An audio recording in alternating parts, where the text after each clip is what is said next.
رب تعالیٰ کی عطا ماں باپ ہے. سے بول دو سبحان اللہ. رب تعالیٰ کی عطا ماں باپ ہے کہ رب تعالیٰ کی عطا ماں باپ ہے. ارے پیارے آقا کی دعا ماں باپ ہے. پیارے آقا کی دعا ماں باپ ہے. اور عید سے جن کی ملے حج کا ثواب. آدمی حج کرنے کے لیے جاتا ہے اور غالباً 5 لاکھ روپے خرچ کرتا ہے تب حج کرتا ہے. لیکن کوئی مقبول نہیں کر سکتا, کہہ نہیں سکتا کہ آپ کا حج اللہ کی بارگاہ میں مقبول ہو گیا. لیکن ہمارے باپ کے نبی صلی اللہ علیہ وسلم نے ارشاد فرمایا کہ جو محبت سے اپنے ماں باپ کا چہرہ دیکھتا ہے اللہ تبارک و تعالیٰ اسے ایک حج مبرور کا ثواب عطا فرماتا ہے. سبحان اللہ. یہ کوئی عام انسان کی زبان نہیں, اس کے بعد نہیں. ہمارے اور آپ کے نبی نے فرمایا, وہ نبی کہ جو زمین پر کھڑے ہو کر اشارہ کرے تو چاند 2 ٹکڑوں میں بڑھ جائے, سورج واپس بن جائے. وہ نبی اگر اشارہ کرے تو پتھر بولنے لگے. وہ نبی جن کا فرمان فرمانے حق ہے, کبھی جھوٹا نہیں ہو سکتا. اس نبی نے فرمایا کہ اگر بندہ محبت سے اپنے ماں باپ کا چہرہ دیکھ لیتا ہے تو اللہ تبارک تعالیٰ حج مبرور کا ثواب عطا فرماتا ہے. سبحان اللہ. اب ذرا شعر دیکھیں آپ کہ دید سے جن کی ملے حج کا ثواب, کہ دید سے جن کی ملے حج کا ثواب. ارے میرے آقا نے کہا ماں باپ ہے, میرے آقا نے کہا ماں باپ ہے. اور وہ لوگ سنیں جو اپنے ماں باپ کو ستاتے ہیں, انہیں دکھ دیا کرتے ہیں. قرآن پاک میں اللہ نے فرمایا وَلَا فَلَا تَقُلْ لَهُمَا اُفٍّ وَلَا تَنْهَرْهُمَا, یعنی اپنے ماں باپ کو اف تک نہ کہو. لیکن کچھ ایسے نالائق بیٹے جو ماں باپ کے سامنے ماں باپ کے ساتھ بدتمیزی کرتے ہیں, بعض تو اتنے خبیث ہیں کہ وہ مار بھی دیتے ہیں. یاد رکھو, اگر دنیا تباہ کرنا چاہتے ہو تو اپنے ماں باپ کو بری باتوں سے یاد کرو. اگر دنیا اور آخرت سنوارنا چاہتے ہو تو اپنے ماں باپ سے محبت کرو, ان سے پیار کرو, اور جس چیز کا حکم دے اسے مانو. اگر سمجھ میں نہیں آ رہا تو محبت سے سمجھاؤ, چھڑکنے کی ضرورت نہیں ہے. اف ایک بہت چھوٹا سا جملہ ہے. اف جملہ کون سا ہے؟ مثلا آپ کے گھر میں 5 بیٹے ہیں, 5 بھائی ہیں آپ, اور آپ سب سے چھوٹے ہیں. ماں نے کہا بیٹا پانی لیا, آپ نے پیش کر دیا. دوبارہ پھر کہا بیٹا پانی لیا, آپ نے پیش کر دیا. دوبارہ پھر کہا, آپ نے کہا, ماں نے کہا پانی لیا, آپ نے پیش کر دیا. اب چوتھی بار جب کہا تب آپ نے کیا کہا؟ اف, بار بار اس سے پانی منگا رہی ہے. جبکہ اور میرے بھائی کسی سے نہیں کہہ سکتے. ایک زیادہ بڑا جملہ تو نہیں, کوئی زیادہ بڑا جملہ نہیں, لیکن اللہ فرماتا ہے کہ اپنے ماں باپ کو اف تک نہ کہو. کتنا بڑا مقام ہے ماں باپ کا. اللہ اکبر, وہ کیسے ناہنجار اولاد ہے جو اپنے ماں باپ کو ستاتے ہیں. یاد رکھو ان کا دنیا اور آخرت میں بدلہ ملے گا. اور ماں باپ کی بے حرمتی کرنے والا دنیا میں بھی ستایا جاتا ہے, اور آخرت میں بھی اس کو بڑا دردناک عذاب ملتا ہے.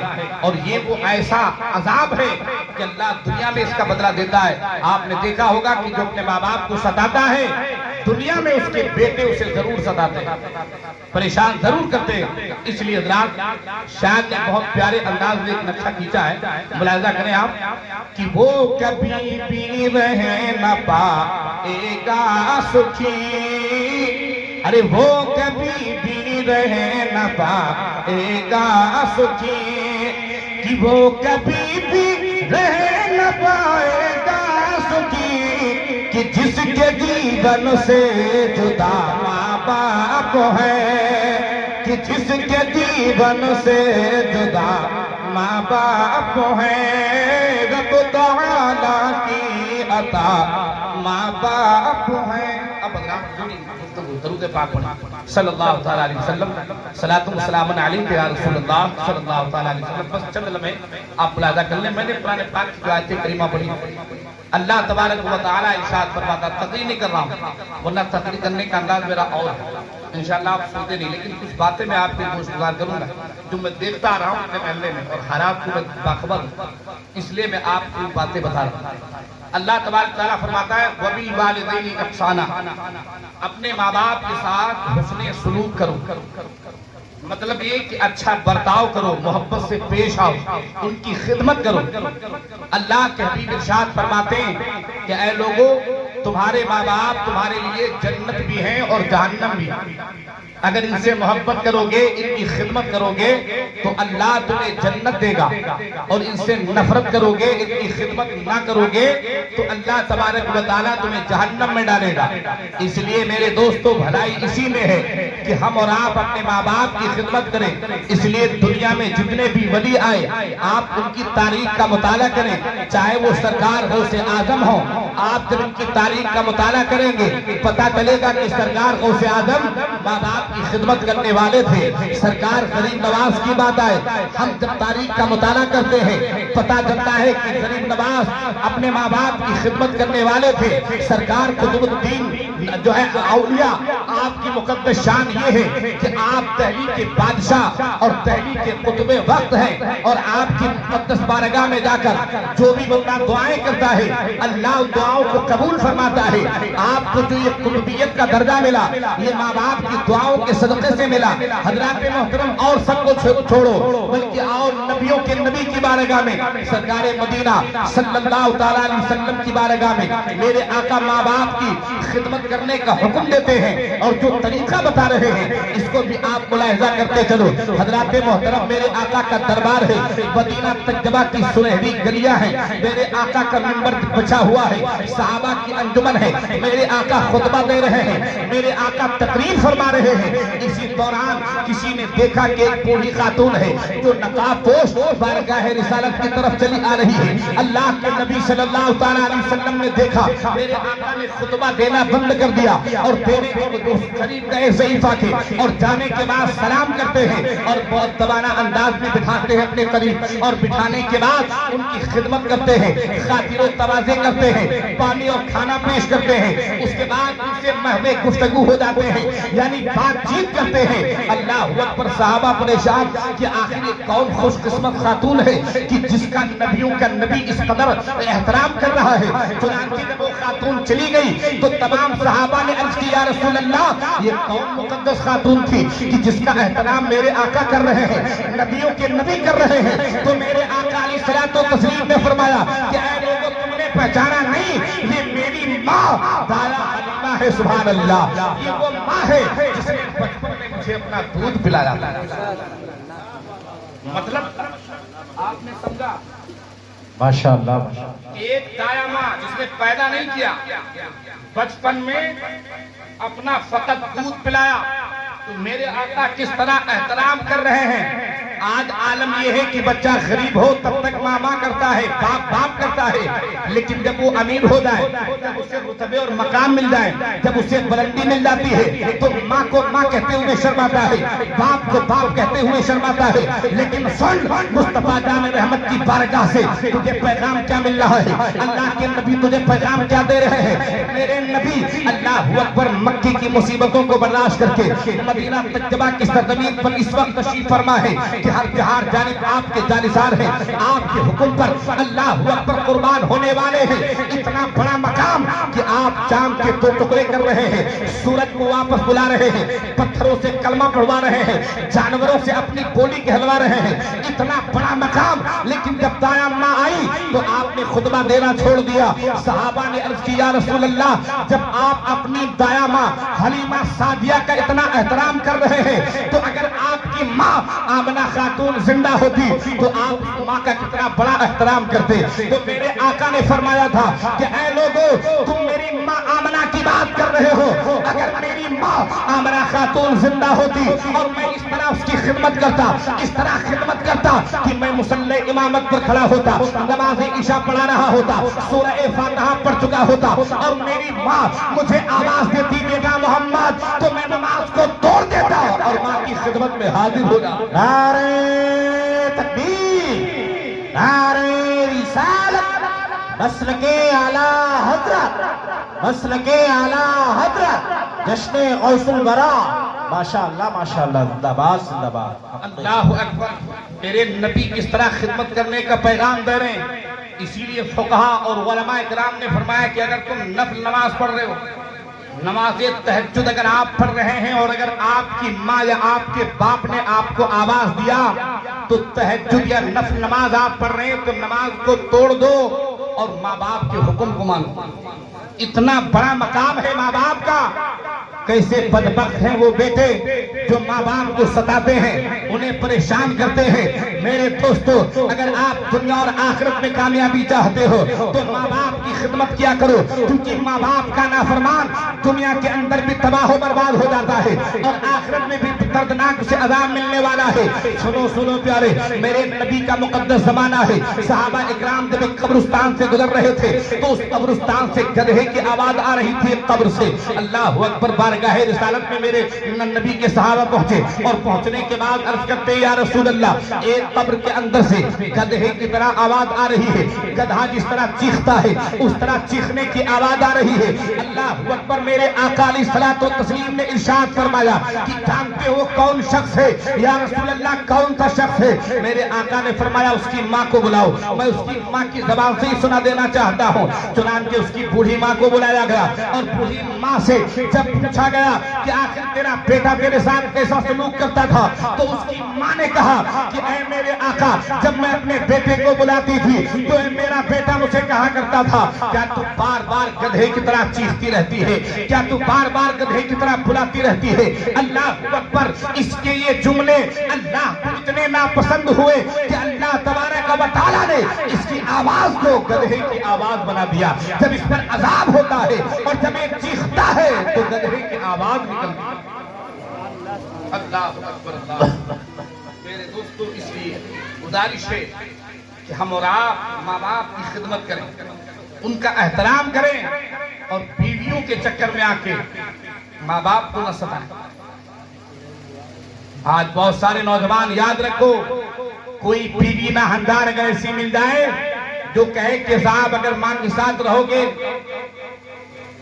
تو ہم تم سے الگ، تو یاد رکھنا ماں باپ کے ساتھ رہو گے تو ہم تم سے الگ، تو یاد رکھنا ایسی بیوی کو ٹھوکر مار دینا، کیونکہ بیوی اگر چلی جائے گی تو کئی مل جائیں گی اور اگر ماں باپ چلے گئے تو دنیا کی کسی بازار میں ماں باپ نہیں مل سکتے. یہ اللہ کی نعمت ہے. اللہ کی نعمت کو سمجھ کر ماں باپ کی خدمت کرو اور جو ہو سکے ان کی بارگاہ میں تحفے تحائف پیش کیا کرو. اللہ کی قسم، اگر آپ نے 100 روپے ماں باپ کی قدموں میں ڈال دیا اور انہوں نے خوش ہو کر دعائیں دے دی تو اللہ تبارک و تعالیٰ 100 کے بدلے تمہیں 10,000 بھی عطا فرما دے گا. اور بے شک دیتا ہی ہے، کیونکہ اللہ تبارک و تعالیٰ کے حبیب نے فرمایا کہ اے نوجوانوں، یہ مت سمجھو کہ تم بڑی اچھی کمائی کر رہے ہو، اچھی دولت کما رہے ہو، اس میں تمہارا اپنا جو ہے محنت کا نتیجہ ہے. نہیں، آقا فرماتے ہیں جو تمہیں رزق وسیع دیا جا رہا ہے اس میں تمہارا کوئی نتیجہ نہیں ہے، بلکہ اس میں جو کرم ہے وہ تمہارے ماں باپ کی دعاؤں کا کرم ہے. سبحان اللہ. تمہارے ماں باپ کی دعاؤں کا نتیجہ ہے کہ اللہ ان بوڑھے ماں باپ کے صدقے تمہیں رزق وسیع عطا فرما رہا ہے، رزق حلال عطا فرما رہا ہے. ورنہ دیکھو، جو کام تو کر رہا ہے وہی کام تو تیرا پڑوسی کرتا ہے، وہی کام تو تیرا بھائی کرتا ہے، وہی کام تو تیرا گاؤں اور خاندان والا کرتا ہے، لیکن اتنا مقام و مرتبہ اسے نہیں ملتا، اتنی بلندی اسے نہیں ملتی. آخر تجھے جو مقام ملا ہے یہ کس لیے ملا ہے؟ کیونکہ تو ماں باپ کی خدمت کرتا ہے، ان کی دعائیں لیتا ہے، تو اللہ تجھے اس کے صدقے صلہ عطا فرما رہا ہے. اس لیے میرے دوستو، ماں باپ کی خدمت کرو اور نمازوں کی پابندی کرو. اس سے ہمارا محلہ بہت دور ہے، اللہ ماشاءاللہ کچھ کو چھوڑ کر اکثر و بیشتر نماز نہیں پڑھتے. یاد رکھو، بھی حضرت نے بتایا نماز کے تعلق سے، میرے آقا نے فرمایا کہ جو جان بوجھ کر ایک وقت کی نماز چھوڑ دیتا ہے اللہ تبارک و تعالیٰ اسے 50 لاکھ برس جہنم کی آگ میں جلائے گا. کتنے؟ 50 لاکھ برس جہنم کی آگ میں جلائے گا. یاد رکھو، مرنے کے بعد ہم اور آپ کو جہاں جانا ہے وہاں کا ایک دن 50,000 سال کا. یہ میں نہیں کہتا، میرے آقا کا فرمان، تمہارے نبی کا فرمان. میرے ایک دوست نے، وہیں پر میں بیان کر رہا تھا، اس نے کیلکولیٹ کیا کہ 50,000 سال کا اگر ایک دن ہے تو تو آج کے سال کے اعتبار سے وہ کتنے سال ہو رہا. تو اس نے جب کیلکولیٹ کیا تو مجھ سے بتایا کہ حضرت 1,82,50,000 1,82,50,000 کا سال کا وہ دن ہوتا ہے. تو اس کے مقابلے میں ہم اور آپ جو 50-60 سالہ زندگی لے کر کے آئے, اس کے مقابلے میں 1 سیکنڈ ہوا کہ نہیں؟ 1 سیکنڈ کی زندگی ہوئی کہ نہیں؟ 1 سیکنڈ کی زندگی کے لیے آدمی بھائی کا خون بہا رہا, ایک دوسرے کو ستا رہا ہے, اپنے پڑوسی کا حق مار رہا ہے, اپنے میڑ والے کو پریشان کر رہا ہے. ارے مرنے کے بعد کیا تو اپنے سر پہ لے جائے گا؟ یاد رکھو یہ 2024 چل رہا ہے. 1924 میں جو لوگ تھے آج ہمارے سامنے نظر نہیں آ رہے, اسی طرح 2124 میں ہم اور آپ نظر نہیں آئیں گے. ہمارے گھروں پر دوسروں کا قبضہ ہوگا, ہماری زمین و جائیداد پر دوسروں کا قبضہ ہوگا. اس لیے میرے دوستو, جو اللہ تبارک و تعالیٰ نے زندگی جیسی عظیم نعمت ہم اور آپ کو عطا فرمائی ہے, اس نعمت کو غنیمت سمجھ کر اللہ کی عبادت کرو, نمازوں کی پابندی کرو, اپنے رب کو یاد کرو. ورنہ قبرستان میں آپ جائیں اور دیکھیں وہاں پر بہت سارے مردے ایسے ہیں جو یہ چاہتے تھے کہ ہم یہ کام کر لیں, اس کے بعد داڑھی رکھ لیں گے اور کل سے نماز پڑھنا شروع کر دیں, لیکن ان کا کل نہیں آیا اور وہ قبر کے اندر رو رہے ہیں, طرح طرح کے عذاب میں مبتلا ہیں, اور اللہ کی بارگاہ میں دعا کرتے, مولا کاش ایک موقع مجھے مل جاتا تو میں تیری بارگاہ میں اتنے سجدے کرتا کہ تجھے راضی کر لیتا. لیکن اللہ فرمائے گا, لا, اب تمہیں کوئی موقع ملنے والا ہے. تمہیں موقع جو دیا گیا وہ فقط ایک بار دیا گیا. تو یہ زندگی اس لیے نہیں دی گئی کہ اس زندگی میں ہم اور آپ دوسروں کی غیبت کریں, اس زندگی میں ہم اور آپ دوسروں کی برائی کریں, دوسروں کے اندر خامی نکالیں, دوسروں کے اندر کمیاں تلاش کریں, بلکہ اللہ تبارک و تعالیٰ نے یہ زبان دیا اس لیے اللہ کی بڑائی بیان کرو. اللہ نے کان دیا قرآن کی تلاوت سننے کے لیے. اللہ تبارک و تعالیٰ نے ہم اور آپ کو دست و بازو عطا فرمایا اس لیے کہ اس دست و بازو سے ہم اللہ اس کے رسول صلی اللہ تعالیٰ علیہ وسلم و جل وعلا کے دشمنوں سے جنگ بھی کریں, اور ہم ان کے تمام مخالفین سے مقابلہ کریں, اور ہم ان دستوں سے اللہ اکبر اعمال صالحہ کی طرف جائیں, قدموں سے اعمال صالحہ کی طرف جائیں اور اپنے رب کو راضی کریں. یاد رکھو, بندہ جب اس پر عمل کر لے گا تو خدا کی قسم اعلیٰ حضرت کی شعر میں یہی کہے گا کہ یا رسول اللہ, زمین و زمان تمہارے لیے, مکین و مکان تمہارے لیے, اور چنین و چنا تمہارے لیے, بنے دو جہاں تمہارے لیے, اور یا رسول اللہ دہن میں زمان, دہن کہتے ہیں منہ, دہن میں زبان تمہارے لیے, بدن میں ہے جان تمہارے لیے, ہم آئے یہاں تمہارے لیے اور اٹھے بھی وہاں تمہارے لیے. اس لیے میرے دوستو, نمازوں کی پابندی کرو اور برائیوں سے باز آ کر اس زندگی کو نعمت سمجھو. ورنہ حال یہ ہے کہ زندگی کا کوئی پتہ نہیں, صحیح سلامت بندہ جاتا ہے, پتہ چلتا ہے ایکسیڈنٹ ہو گیا اور اس کی لاش گھر واپس آ رہی. زندگی موت اتنی سستی ہو گئی. اس لیے میرے دوستو, اپنے ماں باپ کے ساتھ حسن سلوک کرو, نمازوں کی پابندی کرو, اور اپنے بچوں کو علم دین کی لازوال نعمت سے مالامال کراؤ. کیونکہ دین اسی وقت گھر میں آئے گا جب آپ اور آپ کے اہل خانہ دیندار ہوں گے, اہل علم ہوں گے, تبھی تو انہیں پتہ چلے گا کہ نماز پڑھنے کا طریقہ کیا ہے, تبھی تو انہیں پتہ چلے گا کہ وضو کس طرح کیا جائے.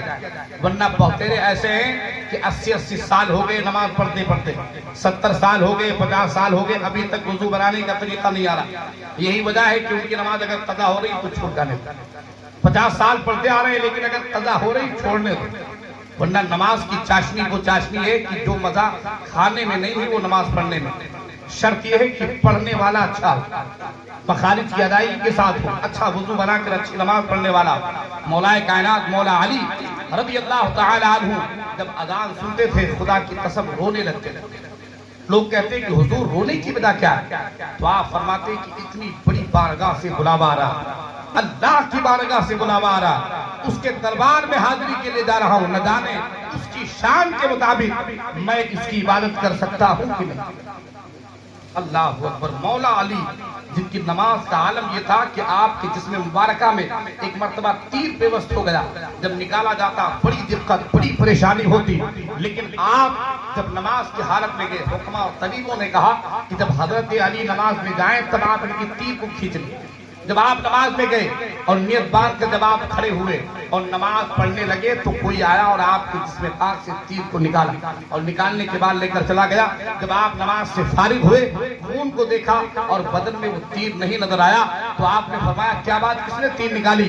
تو کسی نے کہا حضور میں نے تیر کو نکال لیا. حضرت مولا کائنات رضی اللہ تعالی عنہ نے فرمایا قسم ہے وحدہ لا